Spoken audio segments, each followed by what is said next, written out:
Good evening, quiet listener, and welcome back to the gentle space between worlds. The sharp edges of the day have softened, the bright, judgmental light has faded, and now, in the forgiving darkness, we can explore the shadows of the past. Take a slow, deep breath, and as you exhale, let go of the simple answers and the easy judgments of the world. Let the noise of certainty fall away, and allow your mind to become a quiet, open space, ready to receive a story that is not as it seems. There are no monsters here, not in the way you might think. There are only stories, and the sorrowful truths that lie hidden within them. Tonight we journey to a dark and lonely corner of Greek mythology, to a name that has become synonymous with terror itself. It is a name that conjures images of hissing serpents, of a fearsome, monstrous visage, and of a gaze so deadly it can turn living flesh to cold, dead stone. The name is Medusa. For millennia, her story has been told as a cautionary tale, a simple myth of a hero versus a monster. She is the beast in the lair, the terrible obstacle to be overcome, the grotesque trophy to be won by the shining hero, Perseus. We have seen her head, a mask of fury and writhing snakes, brandished as a weapon, a symbol of vanquished evil. But tonight, we will not be telling that story. We will set aside the hero's sword and the polished shield. Instead, we will seek the woman who was lost inside the monster. We will part the veil of horror and search for the heartbreaking tragedy that lies at the core of her myth. We will ask not what she was, but why she became. For Medusa was not born a monster, she was made one. Her story is not a tale of inherent evil, but of a devastating, unjust transformation. It is a story of a beauty so profound it attracted the jealousy of the gods, of an innocence so complete it was a beacon for violation, and of a divine punishment that was so cruel, so disproportionate, that it stands as one of the most tragic injustices in all of mythology. Her myth is a sorrowful whisper that asks us to consider the nature of monsters. Are they born, or are they created by the actions of others? Is the true monstrosity in the fearsome face of the Gorgon, or in the callous hearts of the gods and men who created her, hunted her, and used her, even after her death? We will journey back to a time before the snakes, before the stone gaze, to a sunlit temple where a beautiful young priestess served her goddess with a pure and devoted heart. We will stand with her in the sacred space that became the scene of a terrible crime. We will feel the cold, righteous fury of a goddess, and we will witness the horrifying, alchemical moment when a victim was cursed to wear the very face of the terror she had endured. We will follow her into her lonely exile, to a desolate island at the edge of the world, and try to imagine a life of absolute solitude, where every living thing that meets her gaze is frozen into an eternal monument of her own cursed power. Her story is a profound meditation on loneliness, on what it means to be a being so dangerous that you can never be truly seen without destroying the one who sees you. So let go of the image of the monster you think you know. Quiet your heart and open your mind to a story of immense sorrow, of terrible injustice, and of a woman who was transformed into a symbol of terror, and then, in time, into a powerful, defiant symbol of survival. This is not a hero's tale. This is the tragedy of the one he was sent to slay. This is the story of Medusa, and it begins not in darkness, but in a world of startling, mortal beauty. The origins of Medusa are shrouded in the misty, primordial beginnings of the Greek cosmos, in an age when the world was still populated by strange and powerful beings born of the old gods. She was one of 3 sisters, born to ancient sea deities in a cave near the edge of the world, a place of perpetual twilight where the sun never truly shone. But from the very moment of their birth, Medusa was different. Her 2 elder sisters, Stheno, the mighty, and Uriel, the far springer, were born immortal.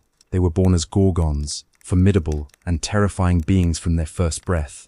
Their bodies were covered in impenetrable scales. They had great, golden wings, and their hands were of sharp, wicked bronze. And in place of hair, their heads were a writhing, hissing mass of living, venomous snakes. They were monstrous, powerful, and eternal, beings of pure, untamable, chaotic nature. But then there was the 3rd sister, Medusa, the queen. By a strange and fateful quirk of destiny, she alone of the 3 was born mortal. She did not have the scales, nor the bronze claws, nor the golden wings of her siblings, and upon her head there were no snakes. Instead, she was blessed, or perhaps cursed, with a magnificent, flowing mane of beautiful, mortal hair. And she was not monstrous. She was breathtakingly beautiful. While her immortal sisters were figures of terror, Medusa was a vision of mortal perfection. Her beauty was so great that it was a startling anomaly in her dark and monstrous family. It was a single, perfect wildflower, blooming in a field of jagged, volcanic rock. Imagine her youth, a life of profound and bewildering contrast. She lived in a dark and lonely cave, her only companions the two terrifying, immortal monsters who were her own flesh and blood. She loved her sisters, and they, in their own fierce and possessive way, loved her. But she could never truly be one of them. They were eternal, unchanging forces of nature. She was a fragile, fleeting, mortal thing. They would soar through the stormy skies on their great, golden wings, while she could only watch from the ground below. Their hissing, serpentine hair was a crown of terror and of power. Her soft, beautiful hair was a mark of her own vulnerability, her own mortality. She was a delicate porcelain doll in a house of iron and stone. This isolation, this inherent difference, bred in her a deep and profound loneliness. She did not belong in the world of monsters, but she was too strange, too connected to them, to ever truly belong in the world of mortals either. And her beauty was a source of constant, quiet danger. It was a light in the darkness, a beacon that drew unwanted attention. While her sisters inspired fear, her beauty inspired a different, and perhaps more dangerous, emotion: desire. As she grew into womanhood, her beauty became the stuff of whispers, a legend among the sailors and the few brave mortals who ventured near the edge of the world. They spoke of the third Gorgon, the mortal one, whose face was so lovely it could break a man's heart, and whose hair was so magnificent it was said to rival the golden tresses of the gods themselves. It was this beauty, and this deep, abiding loneliness, that led her to seek a life away from her monstrous kin. She yearned for a place of order, of peace, of meaning. She yearned to belong, and so she made a fateful decision.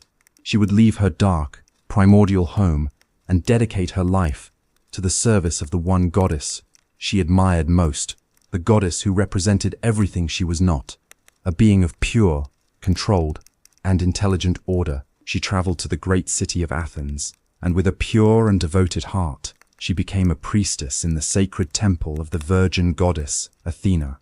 Here, for a time, she found the peace she had so desperately craved. In the cool, quiet, marble halls of the Parthenon, her life was one of serene and structured devotion. She took a vow of chastity, dedicating her body and her life to her patron goddess. Her legendary beauty was now no longer a strange anomaly, but a tribute to the goddess of beauty and of craft. And her magnificent hair, which she would brush and tend with a loving reverence, became the talk of all Athens. Many would say that her beautiful, flowing locks were even more glorious than the hair of Athena herself. It was a dangerous comparison, a whisper of hubris that she herself did not invite, but which hung in the air around her. She had found her sanctuary. A mortal woman, born of monsters, had found a place of order and of light. She was safe. She was devout. She was respected. She believed, in her innocent heart, that her life of chaos and of loneliness was finally over. She did not know that her great and terrible beauty had already caught the eye of a powerful and ruthless god, and that the very temple she considered her refuge would soon become the stage for her own horrific and irreversible doom. And so, Medusa found her new home, not in a dark cave at the edge of the world, but in the very heart of civilization, in the most sacred and revered of all temples, the Parthenon, the great house of the goddess Athena on the Acropolis of Athens. Her life was transformed. The chaotic, primordial world of her Gorgon sisters was replaced by a world of perfect, geometric order and quiet, contemplative ritual. Her days were now governed not by wild instinct, but by a serene and structured devotion. Imagine her in this new life. See her walking silently through the grand, sunlit colonnades of the temple, her simple, white priestess robes a stark and beautiful contrast to the cool, grey marble. Her every movement was one of graceful reverence. She was no longer the strange, mortal anomaly in a family of monsters.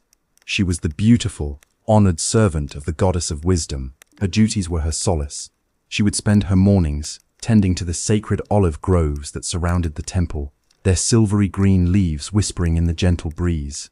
She would sweep the polished marble floors of the sanctuary until they shone like a still pool of water, reflecting the sky above. Her greatest joy was tending to the eternal flame that burned on the high altar, a single unwavering light that symbolized the goddess's undying wisdom. To Medusa, this flame was everything, a source of warmth, of light, and of a divine order that she had craved her entire life. She was deeply devout, her heart filled with a pure and uncomplicated love for Athena. She saw in the goddess everything she aspired to be, wise, controlled, and a master of her own destiny. She took her vow of chastity not as a sacrifice, but as a joyful and willing gift, a way to dedicate her entire being to the service of the virgin goddess she so admired. She believed that here, in this sacred, protected space, her own dangerous beauty could finally be sanctified, transformed from a source of unwanted desire into a simple, humble tribute to the divine.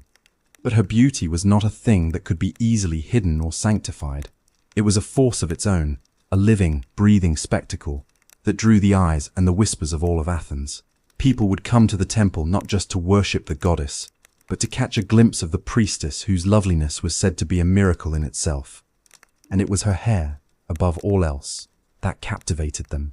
It was a magnificent, heavy cascade of the darkest, richest brown, so long that it fell to her waist, so lustrous that it seemed to capture and hold the sunlight within its silken threads. When she moved, her hair would flow behind her like a river of polished bronze, a living crown that was far more glorious than any circlet of gold. Soon, the whispers began.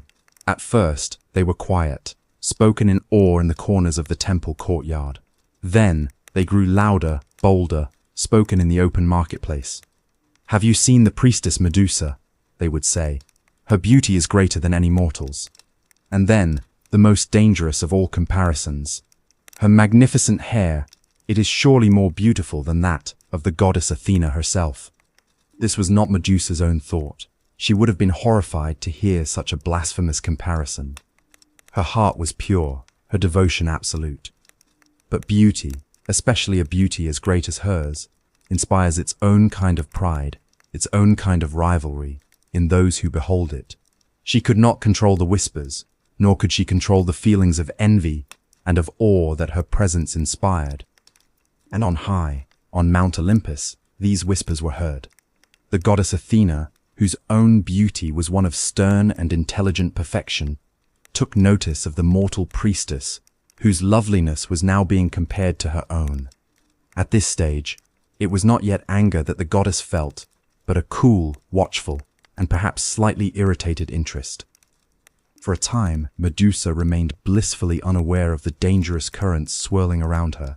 Her world was the quiet, sacred rhythm of the temple, the gentle scent of burning olive oil, the cool touch of marble beneath her feet, the profound, peaceful silence of the inner sanctum. She believed she had found her perfect place in the cosmos. She believed she was safe, protected by the sanctity of her vow and the divine power of the goddess she served so faithfully. It was a beautiful, fragile, and ultimately doomed illusion. For her beauty, the very thing she thought she had finally placed in the service of a higher power, had already acted as a brilliant, irresistible beacon, drawing the unwanted, predatory gaze of a powerful and ruthless god. The peace of the temple was about to be shattered, and its sacred halls were destined to become the stage for an act of such terrible violence that it would bring down upon her a curse far worse than any death. The fragile peace that Medusa had so carefully constructed in her life of devotion was not to last.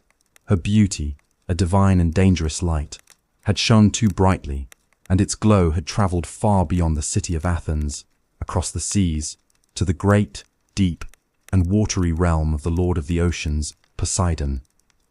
Poseidon was a god of immense, raw, and elemental power. He was the earth shaker, the storm bringer, a being of untamable appetites and a wild, often brutal, will. He was the eternal rival of his niece, Athena. Their great contest for the city of Athens had been a source of deep and lasting bitterness in his heart, and he looked upon her city, her people, and her sacred temple with a constant, simmering resentment. When the tales of the breathtakingly beautiful priestess who served in his rival's temple reached his ears, his interest was piqued. But it was not a gentle or respectful interest. He saw in Medusa not a devout and untouchable servant of a goddess, but an opportunity.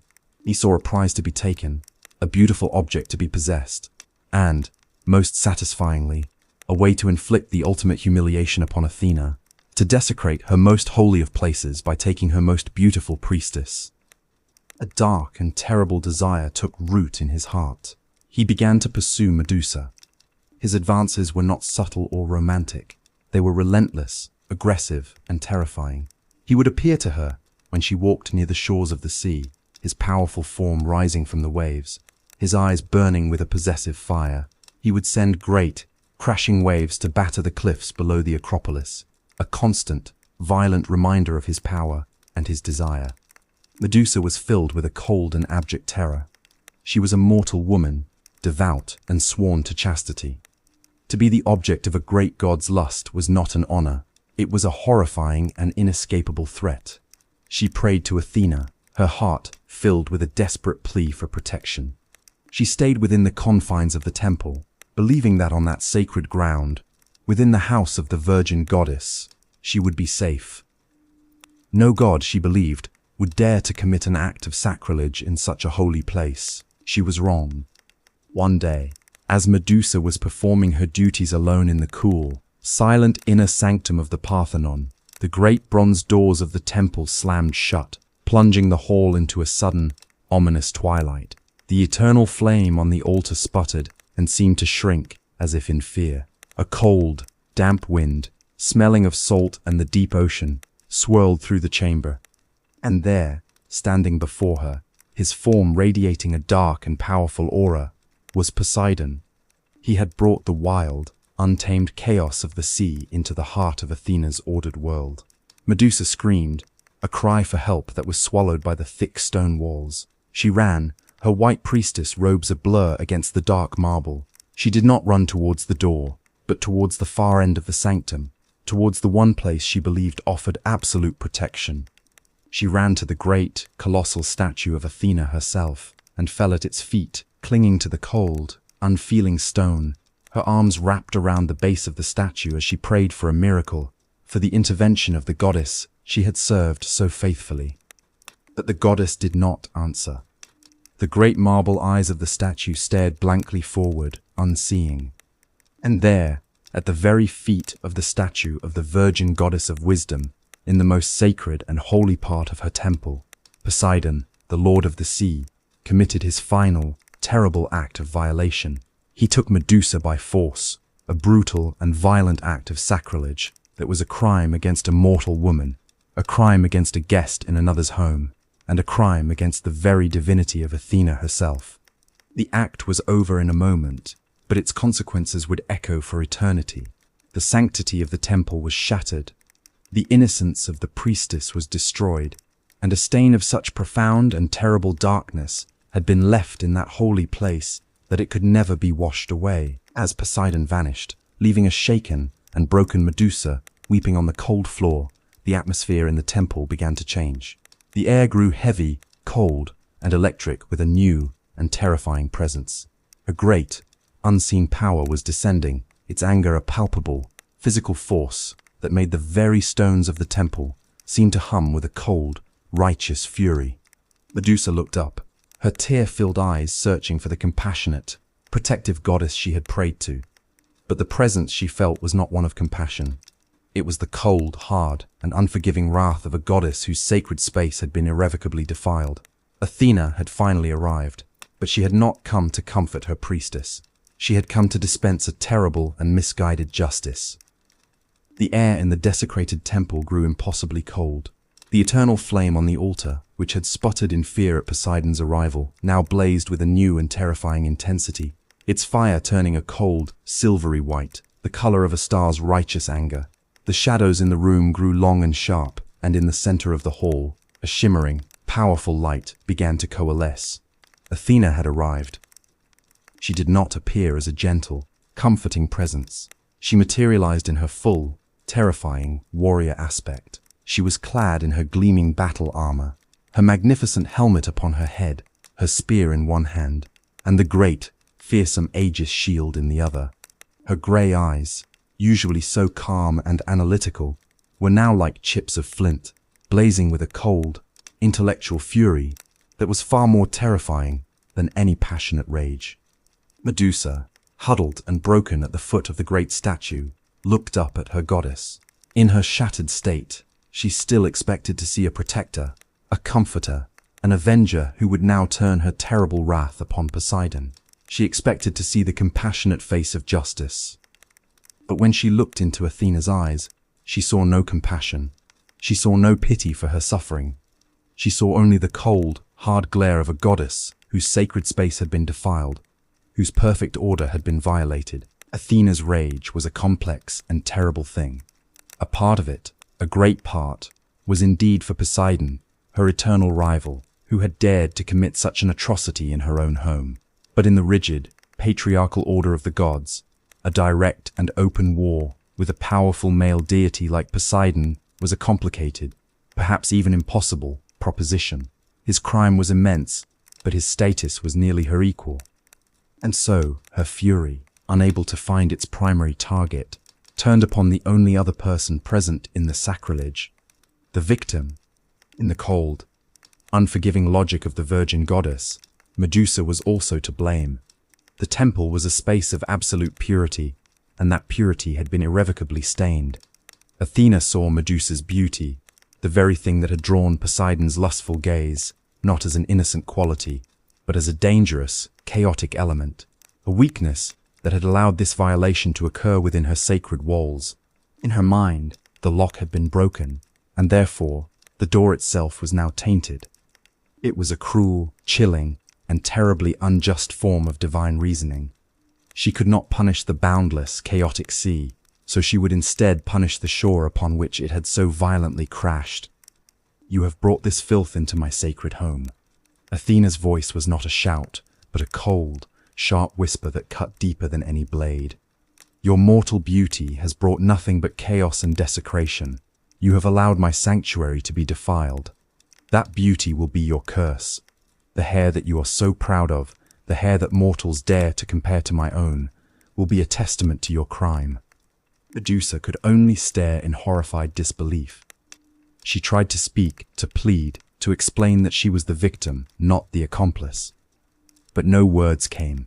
Athena raised a single, divine hand, and the terrible, irreversible transformation began. Medusa let out a scream of pure, agonizing terror, not of pain, but of a horror that went beyond the physical. She felt a strange, cold, slithering life begin to stir on her scalp. Her magnificent, beautiful hair, her pride and her glory, began to twist and writhe of its own accord. Each soft, silken strand thickened, coarsened, and became a living, hissing, venomous snake, their cold scales brushing against her neck, their forked tongues flicking at the air. She was crowned with a living wreath of horror, but the curse was not yet complete. "Your face, which has tempted a god and stained my temple, will tempt no one ever again," Athena continued, her voice devoid of all emotion. "It will be a mask of such terror that all who look upon it will be punished for their gaze." Medusa's skin, once so soft and fair, grew hard and took on a sickly, greenish pallor. Her features coarsened, her mouth twisting into a permanent snarl of rage and of pain, great tusks like those of a wild boar sprouting from her lips. Her eyes, once so beautiful, began to glow with a cold, dead, and powerful light. The curse was now set. The transformation was complete. The beautiful, devout, and innocent priestess was gone.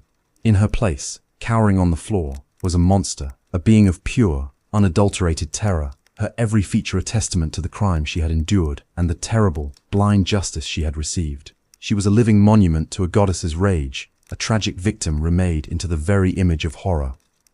The transformation was nearly complete. The woman who had been Medusa was gone, replaced by a grotesque and terrifying creature, a being born of a goddess's cold fury. She cowered on the marble floor of the temple, the hissing of the snakes on her head, a constant, maddening chorus in her ears. She could feel the wrongness of her new form, the monstrousness that had been forced upon her. But Athena's terrible work was not yet finished.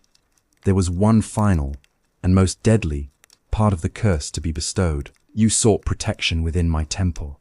Athena's cold voice echoed in the now silent hall. I shall grant you a protection so absolute that no living thing will ever trouble you again.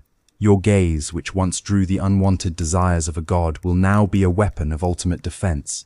All who look upon your face shall see in it not beauty, but their own sudden and permanent end. As she spoke these final words of judgment, Athena raised her Aegis shield. For a fleeting moment, Medusa caught a glimpse of her own reflection in the shield's polished, bronze surface. What she saw shattered the last vestiges of her sanity. She saw the hissing mass of serpents where her beautiful hair had once been. She saw the monstrous, tusked face, the eyes that burned with a cold, dead light. She did not recognize the creature she had become. A scream of pure, soul-shattering horror tore from her throat, a sound of absolute self-revulsion. It was in that moment that the final part of the curse took root. The horror she felt at her own reflection was infused into her very being, weaponized, and turned outwards upon the world. Her gaze was now a conduit for that absolute terror, petrifying force of nature. The curse was complete. Athena looked down one last time at the weeping, monstrous creature she had created, her expression unreadable. Then she vanished in a shimmer of cold, silver light, leaving Medusa alone in the desecrated, silent temple, trapped in the prison of her new body. For a time, she did not move. She was a statue of living despair. But as the first rays of morning light began to filter into the temple, a flock of doves, sacred to the goddess Aphrodite, flew in through an upper window. They had often rested in the temple, and seeing the still form on the floor, they flew down, perhaps out of simple curiosity. One of the doves landed near her, cooing softly. It hopped closer, its innocent eyes looking directly at her face. Medusa, in a panic, tried to turn away, to hide, to scream a warning. But it was too late. In the space of a single heartbeat, the soft, living bird froze. Its feathers turned to a rough, grey texture. Its bright eyes became dull, lifeless stone. The living creature was instantly transformed into a perfect, miniature statue, its head still cocked in a gesture of gentle curiosity. A new wave of horror washed over Medusa. The curse was real. Her very presence, her very gaze, was a plague upon the world. She could no longer look upon any living thing, a bird, a flower, a person, without destroying it. She scrambled to her feet, her new, monstrous form clumsy and unfamiliar. She fled from the temple, the place that had once been her sanctuary, and was now the site of her damnation. She ran through the streets of Athens, her serpentine hair hidden beneath a hood, her face pointed to the ground, terrified of accidentally meeting anyone's gaze. The world that had once been her home was now a landscape of mortal danger, not to her, but from her. Every person she passed was a potential victim, every friendly glance a potential death sentence. She was utterly, completely, and terrifyingly alone. Her life in the world of men was over. There was only one place left for a creature as terrible as she. She had been born of a monstrous family, and it was to them that she was now forced to return. She fled the lands of civilization, a desperate, hunted, and now hunting creature. Her journey was a lonely one, leaving a trail of small stone birds and petrified field mice in her wake. She journeyed to the ends of the earth, to the dark and stormy island beyond the edge of the known world, the place where her immortal, monstrous sisters, Steno and Uriel, made their home. They greeted her not with shock or with pity, but with a strange and terrible understanding. She had been beautiful, and she had been mortal, but the world of gods and men had broken her, and in their cruelty, they had remade her into one of them. She was a Gorgon now, a true sister in form as well as in blood. She had come home.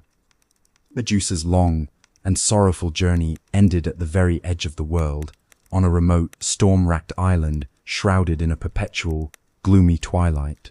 This was the forsaken land that was her new and final home, the place where she would live out the rest of her cursed, mortal life.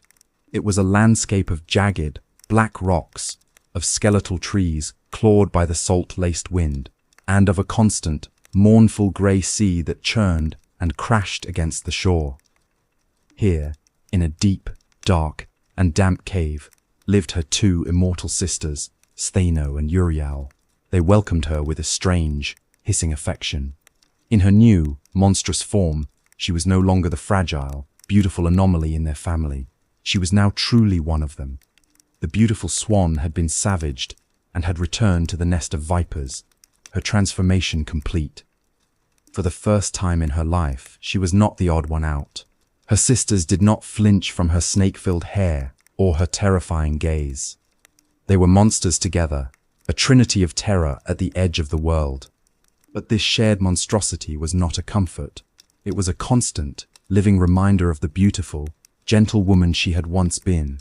While her sisters had been born into their forms, their spirits aligned with their monstrous nature, Medusa's soul was still a human one, trapped within a horrifying shell. She was a prisoner in her own body. Her days were a long, unbroken monotony of grief and of a terrible, crushing loneliness. She would wander the desolate shores of the island, her gaze always pointed downwards, at her own feet, at the grey sand, at the dark, churning water. She could not look up. She could not watch the gulls soar in the sky, for a single accidental glance would send them plummeting to the earth as stone. She could not look at the strange, hardy flowers that grew in the crevices of the rocks. She could not even look at her own sisters for too long, for fear that her cursed gaze might, in some terrible twist of fate, affect even them. Her life was a life without faces, a world without eyes to meet. The simple human act of looking at another living being, the most basic form of connection, was now, for her, the ultimate act of destruction. And so, her world began to fill with statues. Over the years, sailors, their ships blown off course by a storm, or foolish, arrogant adventurers, seeking glory by hunting the mythical Gorgons, would occasionally find their way to the cursed island.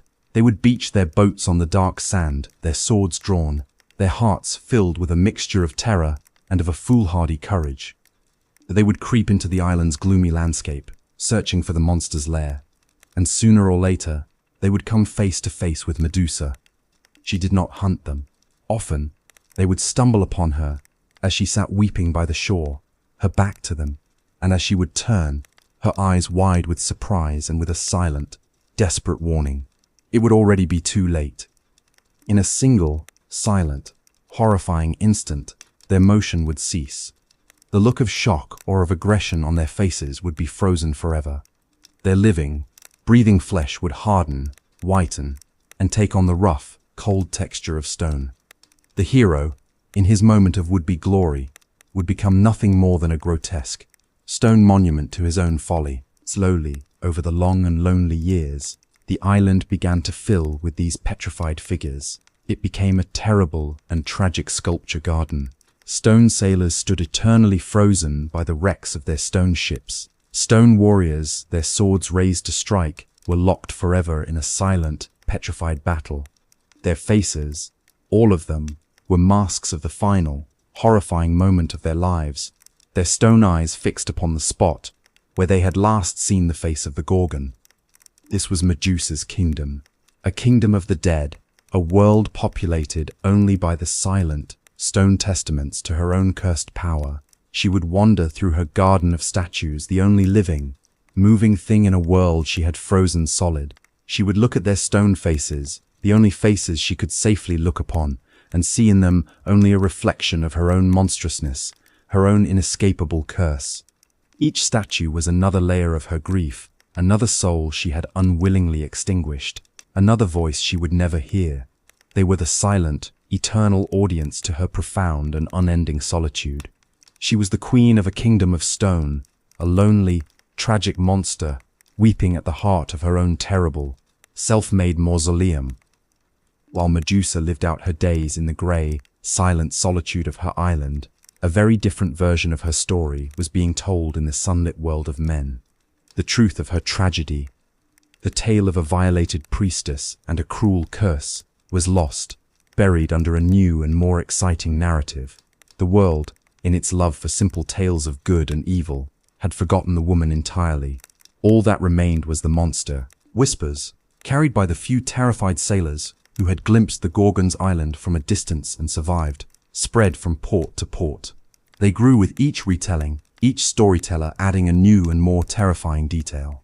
They spoke of a fearsome, winged beast with bronze claws and a head of writhing snakes. They spoke of a desolate island, littered with the stone statues of men, a grim and silent warning to all who would dare to approach. And they spoke of the monster's greatest and most terrible power, a gaze so deadly it could turn a living man to stone in a single, horrifying heartbeat. Her name, Medusa, was no longer the name of a beautiful woman. It was a word used to frighten children, a curse whispered by sailors in a storm. She had become a legend, a myth, a dark and terrible fairy tale. She was the ultimate test of a hero's courage, the final, unbeatable monster at the edge of the known world. This legend, born of fear and of exaggeration, soon found a home in the ambitious hearts of kings and of heroes. She was no longer a tragic creature to be pitied. She was a challenge to be overcome, a source of potential glory. Her very existence was an affront to the pride of men who believed that any beast could be slain, any obstacle conquered. And it was her head, the source of her terrible power, that became the most coveted and gruesome of all treasures. A grim and fantastic idea began to take root in the minds of the cruel and the cunning. What if one could possess that power? What if a hero could slay the monster and take her head, not just as a trophy, but as a weapon that could turn entire armies into stone with a single unveiled gaze? The head of Medusa would be the ultimate instrument of power, a tool of absolute and terrifying victory. And so, the quiet, grieving, and lonely creature on the island, who wished only to be left alone, was unwillingly cast in the role of the world's greatest prize. She was the object of 100 foolish boasts in 100 different taverns, the subject of the dark and ambitious dreams of ruthless kings. It was one such king, the cruel and calculating Polydectes, who would finally set the wheels of her doom in motion. Polydectes desired the beautiful mortal woman, Danae, for his wife. But Danae was protected by her fiercely loyal and powerful son, a young demigod named Perseus. To get the young hero out of the way, Polydectes devised a seemingly impossible and suicidal quest. He pretended to be raising a dowry for another princess, and he commanded all the lords of his kingdom to bring him a fine horse as a gift. Perseus, who was young and poor and owned no horses, was unable to provide such a gift. In his youthful pride and shame, he rashly boasted that he would bring the king any other prize he desired, even the head of the Gorgon Medusa herself. This was exactly what the cunning king had hoped for. With a cruel and feigned magnanimity, he accepted the boy's offer, sending him off on a quest from which he was certain he would never return. And so, a hero's fate was now inextricably linked with the monster's doom. Perseus, a brave but inexperienced young man, was now honor-bound to journey to the edge of the world, to find the unfindable island, and to slay the unslayable beast. He was not just a hero seeking glory.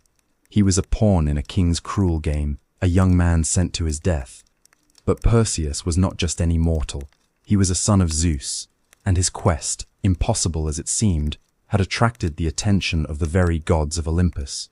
And two of them, for their own complex and ancient reasons, had a vested interest in the downfall of the creature who had once been a priestess in their temple. Hermes, the messenger god, and most importantly, Athena, the very goddess who had created the monster, were about to intervene. The final act of Medusa's tragedy had its hero, and he would not be coming alone. Perseus, having made his rash and impossible boast, left the court of King Polydectes with a heavy heart. He was a young man of great courage and divine heritage, but he was lost. He had no map, no weapon, and no plan. He knew only that he had to find and slay a monster whose very gaze meant instant death. It was a quest doomed to failure from its very start. He wandered in despair, his journey taking him to the lonely edges of the Greek world. And it was there, in his moment of deepest hopelessness, that the gods finally intervened. The first to appear was Hermes, the swift and cunning messenger of the gods, his winged sandals hovering just above the ground. He was followed by a presence of even greater power and gravitas, the formidable, grey-eyed goddess Athena. They had not come to offer simple encouragement. They had come to arm their chosen champion, to provide him with the divine tools and the secret knowledge he would need to succeed where all others had failed. They saw in Perseus not just a hero, but an instrument of fate, a hand to be guided to finally bring an end to the tragic story of Medusa. Athena, her expression stern and unreadable, was the architect of his strategy. She spoke to him of her own past with the Gorgon, not with regret, but with a cold, practical clarity. She was the one who explained the terrible power of Medusa's gaze and the one fatal flaw in her defense, that the curse was only in her direct sight. A reflection, she explained, could be viewed in safety. She then presented him with her own great shield, the Aegis. But she did not give it to him as a weapon. She had polished its bronze surface to such a perfect, flawless sheen that it shone like a mirror. "Use this," she commanded, her voice like the tolling of a distant bell. "Look only upon her reflection in this shield. Never look upon the creature herself." It was a gift of strategy, a tool of indirect warfare, the very essence of Athena's own cautious and brilliant mind. Hermes, in turn, gave him a weapon. It was a magnificent and unbreakable sword, an adamantine sickle, curved like a crescent moon, its edge so sharp it could slice through any substance, even the tough, scaly hide of a Gorgon. But these gifts were not enough. To face Medusa, Perseus would need more. He would need to find the Stygian nymphs, mysterious beings who held 3 other magical artifacts essential for his quest. But the location of these nymphs was a secret known only to their strange and ancient sisters, the Graeae. And so, guided by the gods, Perseus began a great and otherworldly journey. He traveled to a land of perpetual twilight, to a dark and gloomy cave where the Graeae, the Grey Sisters, lived. They were 3 ancient, hag-like women, born old at the dawn of time, who shared a single detachable eye and a single tooth between them. Perseus, using the cunning that was Athena's gift, hid himself and waited for the moment when one sister was passing the single, precious eye to another. In that instant of shared blindness, he leaped forward and snatched the eye from their hands. The 3 ancient women let out a terrible cry of helpless rage and fear. Perseus, holding their only sight hostage, demanded that they reveal the location of the Stygian nymphs. Left with no choice, the Graeae whispered the secret path to him. His journey then took him to the hidden, sunlit garden of the nymphs. These beautiful, joyful spirits, unlike their grim sisters, greeted him warmly, for they knew he was on a divine quest. They bestowed upon him the final 3 magical tools. First, they gave him a pair of winged sandals, just like those of Hermes, which would allow him to fly through the air with the speed of the wind. Second, they gave him a magical bag, the kibyssus, a sack that could safely contain the Gorgon's head, its toxic power neutralized within. And finally, and most importantly, they gave him the cap of Hades, the helm of darkness. This was a helmet of immense power, which when worn, would render the wearer completely invisible to the eyes of gods and of monsters alike. The hero was now complete. He was no longer a lost and desperate boy. He was a champion of the gods, armed with an arsenal of divine and magical weapons, a shield that could see the unseen, a sword that could cut the uncuttable, sandals that could outrun the wind, a bag to contain the uncontainable, and a helmet to make him a ghost. He was ready. With the secret location of the Gorgon's island whispered to him by the gods, he put on the winged sandals, took to the sky, and began the final, fateful leg of his journey, a swift and silent spectre flying towards the edge of the world, and towards his tragic, monstrous quarry. Guided by the whispers of the gods, Perseus soared through the grey, empty skies, the winged sandals carrying him swiftly over the endless, churning ocean. After a long journey, he finally saw it. A dark, jagged stain on the horizon, an island shrouded in a sickly, perpetual twilight, the last, lonely outpost of a forgotten world. This was the home of the Gorgons. As he drew closer, he donned the cap of Hades. In an instant, he vanished, his form becoming as invisible as the wind itself. He flew down towards the desolate shore, his heart pounding with a mixture of courage and a deep, primal fear. The island was even more horrifying than the stories had described. The first thing he saw was the terrible, silent garden of stone. Dozens of statues, warriors, sailors, kings, were frozen in the final, agonizing moments of their lives. Some were poised to strike, their stone swords raised forever. Others were captured in a desperate, futile attempt to shield their eyes. Their petrified faces were perfect masks of absolute terror. It was a silent, chilling testament to the power he had come to face. He did not need to search for long. Guided by the faint, terrible, hissing sound that was carried on the wind, he found the dark and cavernous lair of the three sisters. He did not rush in. He remembered Athena's warning. He unsheathed his adamantine sword, its divine edge gleaming even in the gloom, and he raised the polished bronze shield, its surface a perfect, albeit distorted, mirror. He would not fight this battle looking forward, but looking backward. He would navigate this world of death through its reflection alone. He moved silently, like a ghost, into the mouth of the cave. The hissing grew louder.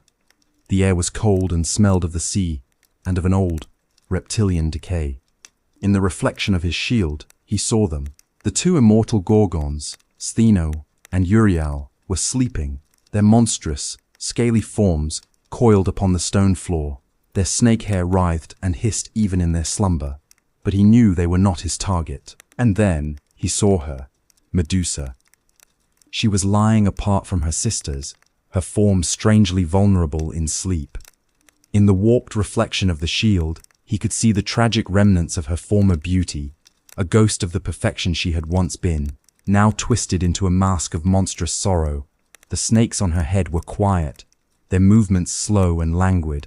For the first time since her curse, her face was at peace, the terrible power in her eyes finally dormant. For a fleeting moment, Perseus felt a pang of something like pity. He was not looking at a simple monster. He was looking at a creature that was trapped in an eternal nightmare, finding its only solace in the temporary oblivion of sleep. But his resolve, hardened by the sight of the stone statues outside, did not waver. This was his quest, his destiny. He moved forward, his steps impossibly silent, his eyes fixed only on the bronze reflection.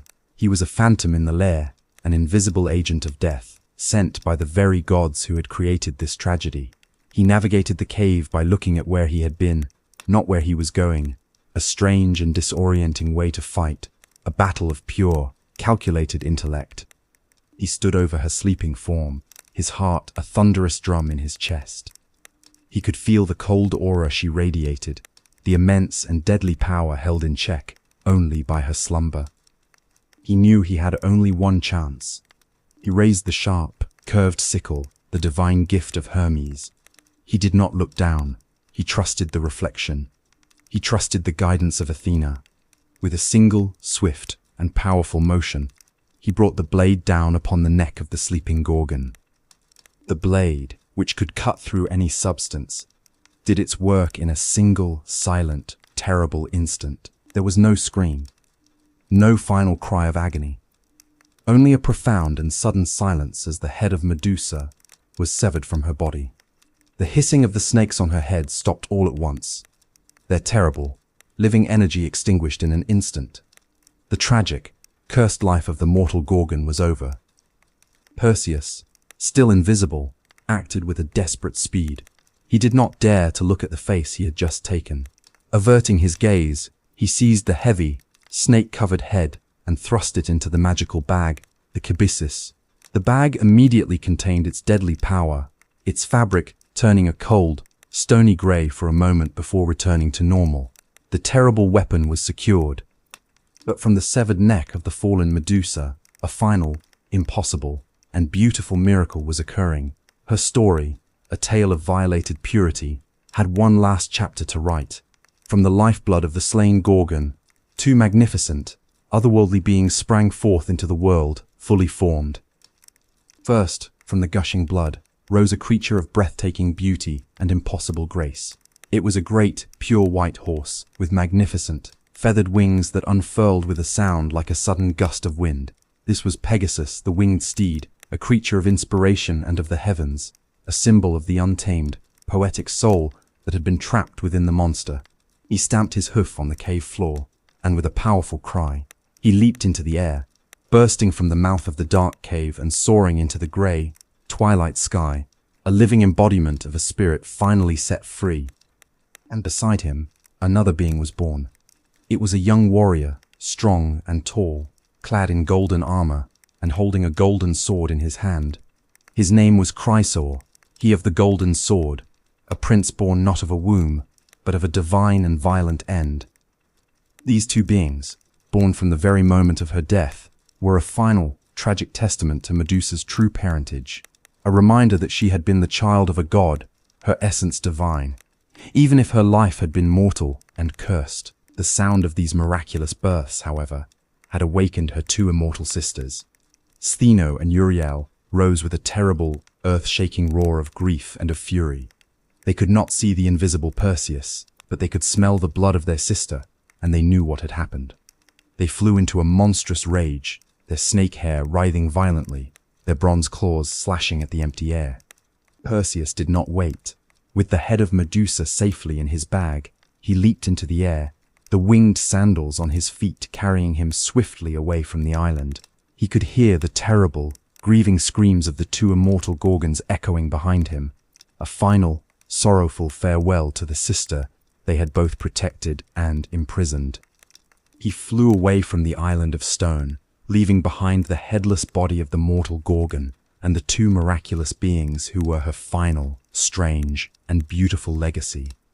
The monster was dead, but her power, now contained in a simple bag in the hero's hand, was not gone. It was merely sleeping, waiting to be unleashed upon the world once more. And the tragedy of her story was not yet complete. Her face, which had been her curse in life, was now destined to become her final, terrible legacy in death. Perseus fled from the island of the Gorgons, the prize of his quest. The terrible, snake-covered head of Medusa held securely in the magical bag. The monster was dead, but her curse was not. It had simply been transferred. It was no longer her own terrible burden to bear, but a horrifying and formidable weapon for the hero to wield. The power that had been the source of her profound, lonely suffering was now to become the source of his greatest victories. His journey home was fraught with peril, and it was in these moments that the true, terrifying power of the Gorgon's head was first unleashed. As he flew over the sun-scorched deserts of Libya, a few drops of Medusa's blood dripped from the bag and fell upon the hot sands below. And from these drops of divine, monstrous blood, a plague of new and terrible creatures was born. The sands began to writhe and hiss as a host of venomous snakes and serpents sprang into existence, forever cursing that land with their deadly presence. Her tragic essence, even in death, continued to create monstrous things. Later in his journey, he came upon the great Titan, Atlas, who was condemned by the gods to hold the very heavens upon his massive shoulders for all eternity. When Perseus asked for shelter, the weary and bitter Titan refused him. Provoked, Perseus revealed his terrible new weapon. He reached into the kibbasis, and pulling out the Gorgon's head, he held it before the Titan's eyes. Atlas, for all his primordial power, was not immune. In an instant, his great, living form began to harden and change. His flesh and bone became rock and stone. His beard and hair became a vast, tangled forest. His great, weary body was transformed into the colossal mountain range that would forever bear his name, his stony shoulders still holding up the weight of the sky, a silent, eternal prisoner. But the most famous, and perhaps most just use of the head, came when Perseus finally returned to the court of the cruel King Polydectes. The king, who had never believed Perseus would survive, was mocking the hero's mother, Danae, who had taken refuge at a holy altar. Perseus arrived in the hall, his face a mask of cold, hard fury. He announced that he had returned, and that he had brought the king the prize he had demanded. The king and his arrogant courtiers laughed, refusing to believe him. "If you doubt me," Perseus's voice was as cold as stone, "then I shall show you." He called for his mother and all innocents to avert their eyes. Then he reached into the magical bag one last time and drew forth the head of Medusa. He held it high. The snakes on her head, even in death, seemed to writhe and hiss. Her terrible, powerful eyes were open. The king and his wicked followers looked upon it, their mocking laughter freezing on their lips. In a single, horrifying, and silent moment, the entire court was transformed. The cruel king, his hands still raised in a gesture of mockery, became a statue of cold, grey stone. His fawning courtiers were frozen forever in their arrogant poses. The hall, which had been filled with the sounds of tyranny, was now a silent, grim museum of divine retribution. The curse had fulfilled its final, terrible purpose. The head of the woman who had been a victim of a powerful male's lust had become the instrument of vengeance upon another tyrant. But the story of the head was not yet over. Perseus, his quest complete and his mother saved, had no more use for such a terrible and sorrowful weapon. He traveled to the temple of his patron, the goddess Athena. There, he offered the head of Medusa back to the very goddess who had created the monster in the first place.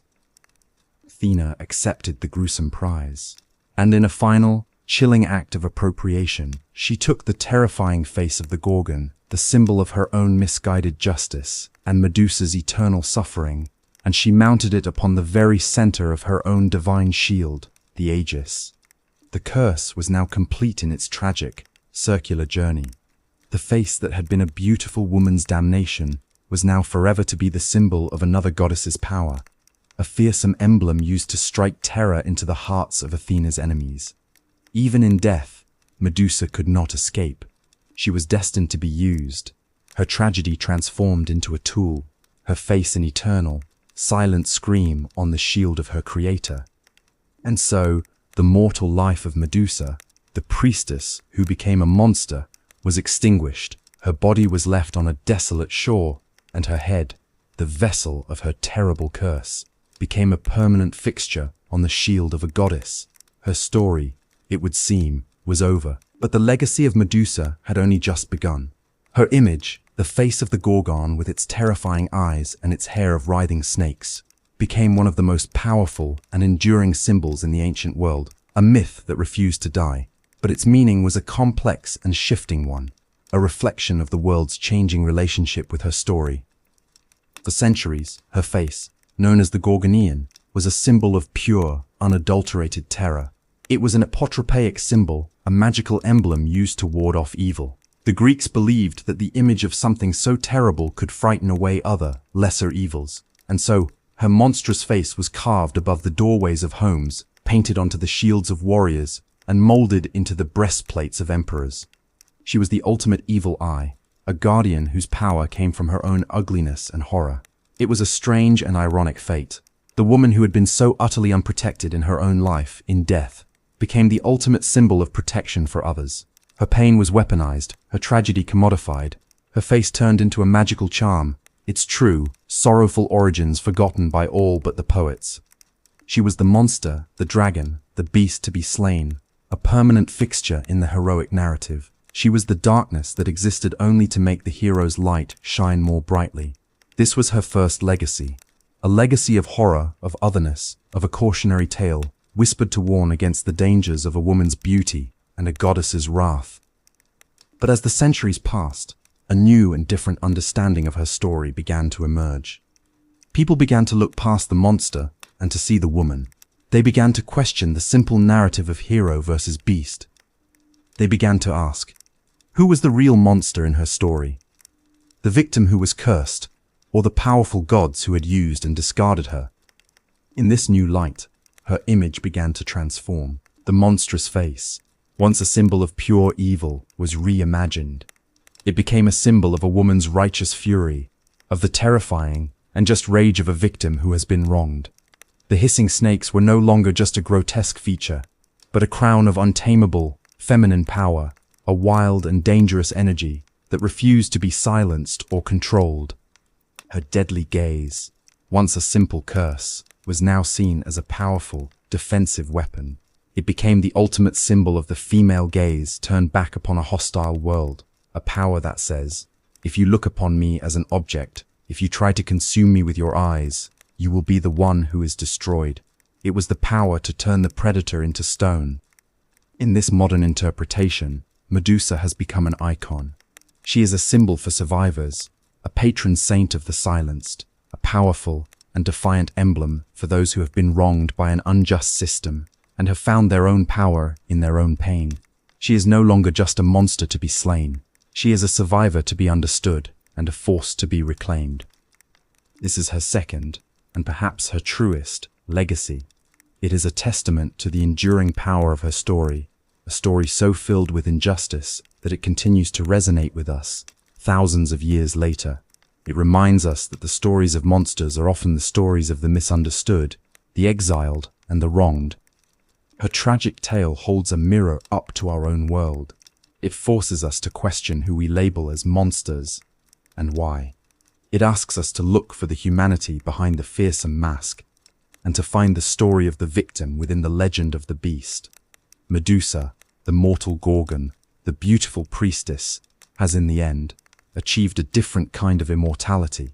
She lives on, not as a monster of myth, but as a powerful, complex, and eternal symbol of tragedy, of terror, and of a terrible, beautiful, and righteous rage. The great and sorrowful tale of the Gorgon is now complete. Her monstrous image fades, the hissing of the snakes grows silent, and all that remains is the quiet, tragic echo of a woman who was caught in the cruel games of the gods. Let her story now be laid to rest. Let go of the horror, of the anger, and of the profound injustice. The battle is long over. The hero has had his victory, and the monster has, perhaps, finally found her peace.